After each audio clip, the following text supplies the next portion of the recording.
Ganga versus मंगा, लालची बहू, मैजिक माइक्रोवन।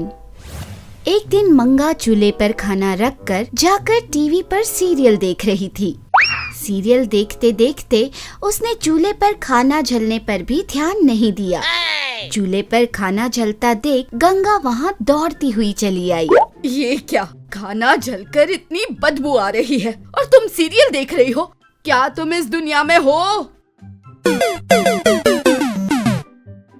कहते हुए मंगा को हिलाने लगी।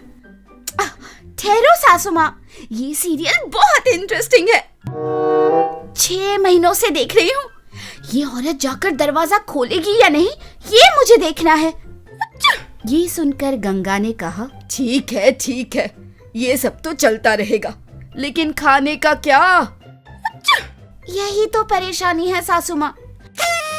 आपका बेटा और ससुर जी खाना खाने के लिए अभी खेत से आते ही होंगे।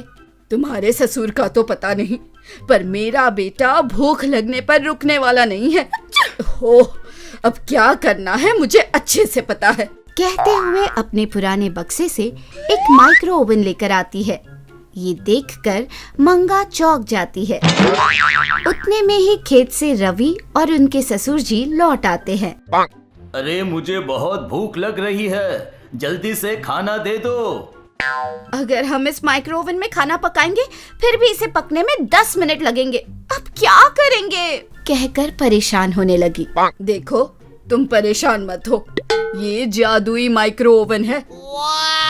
इसमें तुम्हें जो सब्जी पकानी हो, बस उसका नाम लिखकर इसमें डालने पर तुम जो भी लिखकर डालोगी वो गर्मा गर्म पक जाएगा। कहते हुए कागज के टुकड़े पर राइस लिखकर ओवन में डालती है।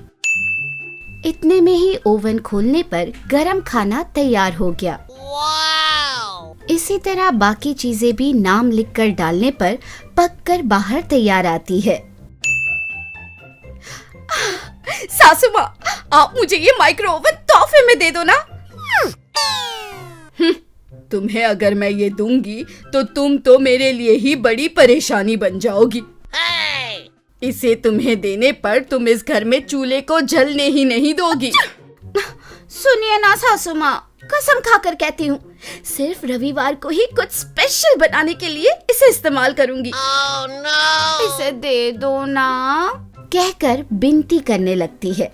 ठीक है कहकर गंगा उसे माइक्रो ओवन दे देती है और सिर्फ रविवार को इस्तेमाल करने के लिए कहती है। लेकिन मंगा उसका इस्तेमाल हर रोज करने लगती है। एक दिन खाना ना बनने पर गंगा ने मंगा से पूछा, अरे बहू, सुबह से दोपहर होने लगी, अभी तक तुमने खाना नहीं बनाया? उतने में ही आराम से बैठी हुई मंगा ने कहा, बना लेंगे सासू माँ, क्या परेशानी है। उस माइक्रो ओवन में चिट्ठी लिखेंगे और डालेंगे तो गर्मा गर्म खाना मिल जाएगा। हम ये काम तो किसी भी वक्त कर सकते हैं ना।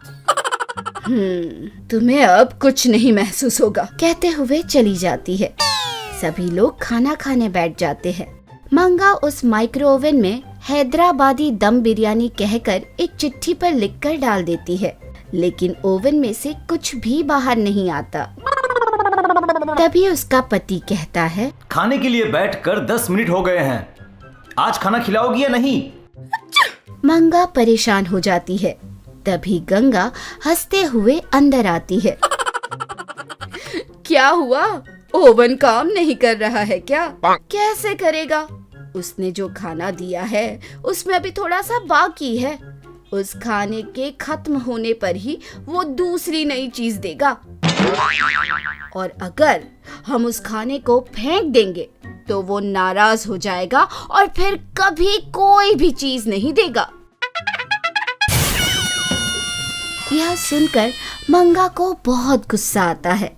वो कुछ नहीं करती, बस बचे हुए खाने को खा लेती है। जैसे ही वो खाना खत्म हो जाता है, उस ओवन में से हैदराबादी दम बिरयानी फौरन बाहर आती है। उस लजीज बिरयानी के सामने होने पर भी मंगा उसे खा नहीं पाती।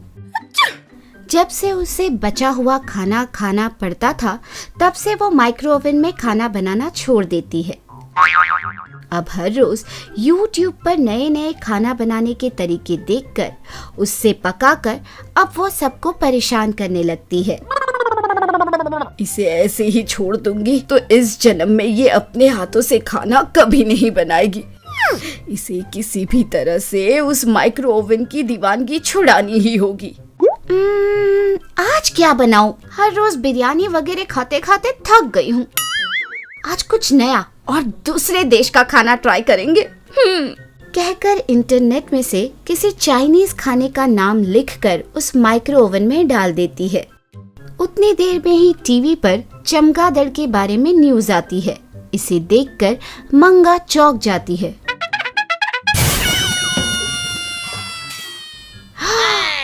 ये चाइना वालों को कुछ अच्छी चीज नहीं मिली खाने को। अब इसका क्या करूं? इसे ना तो मैं हाँ कह सकती हूँ और ना कह सकती हूँ, और अगर इसे फेंक दूंगी तो ये माइक्रो ओवन फिर कभी काम नहीं करेगा। अब मैं क्या करूं? उसे परेशान देखकर गंगा खूब हंसने लगती है। ये माइक्रो ओवन नहीं रहता तो अच्छे से पकाकर खाना खा सकते हैं। ऐसी चीजों को खाकर मैं अपनी जान दांव पे नहीं लगाऊंगी। मंगा भी वह खाना फेंक देती है। उसे देखकर गंगा बहुत खुश होती है और उस ओवन को अपने पुराने बक्से में वापस रख देती है। अब मुझे सुकून मिला। अगली बार मेरी पगली बहू ने फिर से कुछ गड़बड़ की तो इसे जादुई पलंग पर बिठाकर चाइना भेज दूंगी। तब जाकर इसे थोड़ी अक्ल आएगी। दिन मंगा पड़ोस के गांव में रहने वाले अपने मामा की बेटी की शादी में जाने के लिए अलमारी में से साड़ियां निकालकर अपना बैग पैक कर रही थी, लेकिन अचानक कुछ देखकर वो दंग रह गई। अरे ये क्या? इन सारी साड़ियों को तो चूहों ने कुतर डाला। ऐसा चिल्लाते हुए उसने सारी साड़ियां निकालकर बिस्तर पर फेंकने लगी। इस रेड कलर साड़ी को ही तो मैं शादी में पहनने वाली थी ना, इसे भी काट डाला। मैं क्या करूं? इस तरह रोने लगी। ये सुनकर उसकी सास गंगा बोली, किस चीज के लिए तू इतना रो रही है? इन सारी साड़ियों को इधर उधर इस तरह क्यों फेंक रही है? तो फिर मैं क्या करूं सासू माँ? वहाँ शादी में हम सभी बहनों ने लाल रंग की साड़ी पहनने का निर्णय किया था, लेकिन यहाँ देखे तो चूहे ने मेरे पूरे साड़ी को कैसे कुतर डाला। अब मैं क्या करूं? शॉपिंग के लिए भी टाइम नहीं है। इस तरह से वो रोने लगी तो उसकी सास गंगा बोली, अरे रे अब बस भी कर तू। ऐसा बोलकर अपनी पुरानी अटैची में से एक छोटे से अलमारी को बाहर निकालकर उस पर कुछ मंत्र बोलते ही वो बड़ा हो जाता है। ये मैजिकल अलमारी है। इसमें चूहों के कुतरे हुए और फटे पुराने साड़ियों को अपनी इच्छा के मुताबिक पैनल बोर्ड पर सेट करेगी तो वो साड़ी एकदम नई साड़ी बनकर लेटेस्ट डिजाइन और नए पैटर्न की बनकर बाहर निकलेगी। ऐसा बोलकर उस चूहे ने जिस लाल साड़ी को कुतर दिया था उसे अंदर डाल देती है। वो साड़ी नए डिजाइन के रूप में जब बाहर निकलती है तो उसे देखकर मंगा, अरे वाह सासू माँ तुम लाजवाब हो।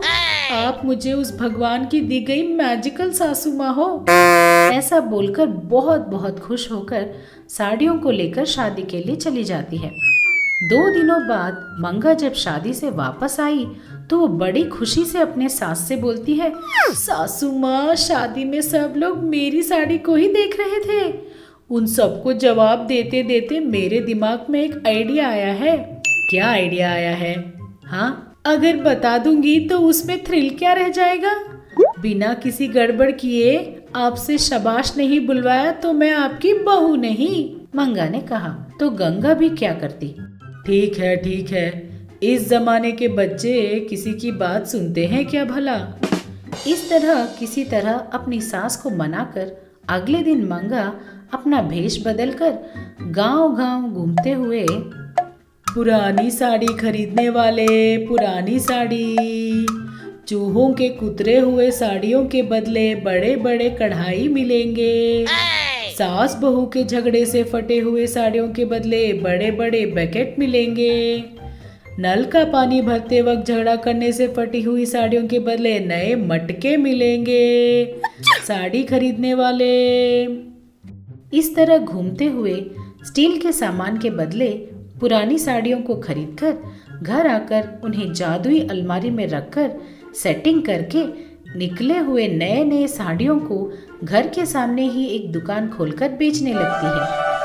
राजस्थान, गुजरात और कोलकाता की लेटेस्ट साड़ियाँ कम दाम में ले लो।